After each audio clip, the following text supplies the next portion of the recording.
Hey guys, so today I want to tell you a story. And I'm going to take you back to when I had just graduated from high school. And actually, the week of my graduation, I got my first job. And it was the summer before I was going to go away to college. And so I got a job in a drugstore. And I ended up, through the course of life, working at that drugstore for almost 8 years. And in the course of that time, I certainly have a lot of interesting stories about what it's like to work in retail. And if you've worked in retail, you'll understand that it is a very difficult place to work for a lot of reasons. But for me, I was particularly miserable at this job, especially in the last few years. And I think looking back, a lot of that had to do with my codependency. I felt stuck. I felt like I didn't have options, and I had convinced myself that that was my only option. And so instead of listening to the signs that I should, be open to other things, I just kind of stayed put. And I stayed put through, my college years and through my grad school years, and just worked, all the way through that while pursuing those goals. But just remember feeling like my day, like I was okay, and then I'd walk into those doors and just my whole mood would change, and it would take me an hour, 2 hours sometimes to just even snap out of it enough to get through the night. And so I wasn't listening to myself. I wasn't aware of why I was so miserable. But the facts is, looking back, I understand that that had a lot more to do with me and where I was at than the circumstances of the job. But I was just in a really unhappy state. And so one day, the final day of my career there, somebody came in who I'd known from before, from church and so forth. And I was kind of a supervisor of sorts, mid-level manager at the time. So they asked for me, and it was like an evening, and they had an emergency that basically something had changed in their time frame, and they needed to ship a bunch of supplies ahead for this mission trip that they were going on, and they really wanted a discount on these items. And there's a sense of urgency, there was a sense of timing, and I, in my codependency, was just got sucked up in the moment and didn't know, or didn't want to say no at that point. So I, needed to be, I guess, the hero or whatever. So I went ahead and gave them a discount on their items, knowing that I wasn't in a position to make that decision, and didn't have permission to do so.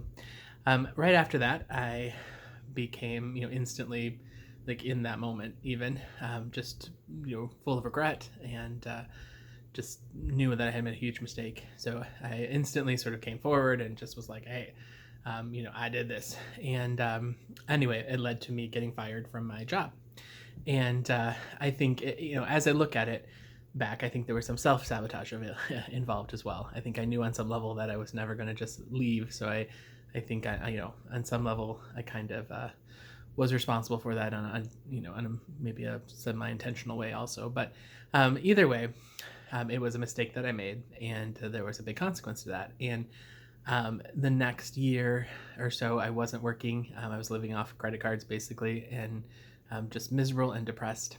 But interestingly, in that next year, because I was so miserable and depressed, I turned back to church. I went back to church for the first time in a long time. I started to talk to God again, cry out to God in my misery, and it led me on a path to finding my way back to a relationship with Jesus Christ, and to the next job that I had. And then the next job I had, I ended up meeting my now wife, and just lots of other things have happened because of that situation that have led me to where I am today.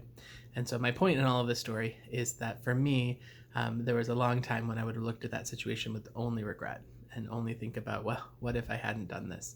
But now when I look back at the situation, in hindsight, I realize that, if it wasn't for that decision and for what happened, things that happen next may never have happened. And so it's not such a black and white issue for me anymore. It's not so much a right and wrong. It's I have ownership in making a mistake, but the picture gets gray, it gets blurry. And what I know, with confidence now, is that God used that mistake to help grow me to the person I've become.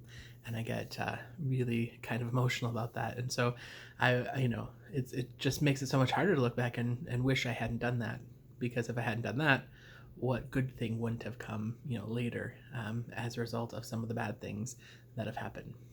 And I think for me, that's why I get super encouraged today when I make a mistake or when something happens to me that's out of my control, because now I have the confidence with that history of kind of recognizing, hey, I don't might not know exactly where this is going or what God might be up to, but I do know that He is aware of what's happening, and that He has a plan that's bigger than this, and I can take a lot of I can feel at peace because of that, and I can be courageous in the midst of a storm, because I know and I have that history. So that's my challenge today, is to really evaluate your own story, the things that you associate as being mistakes or bad things that have happened to you in the past, and just see if you can trace from that point forward what God maybe did in your life, and see if that doesn't maybe reframe for you what that was experience, what that experience was like. So today, that's my challenge. Reflect back and see what God maybe has to teach you through past moments that maybe you've always thought of a certain way, but maybe God wants you to see them in a new light today. So take care of yourselves, and I'll talk to you soon.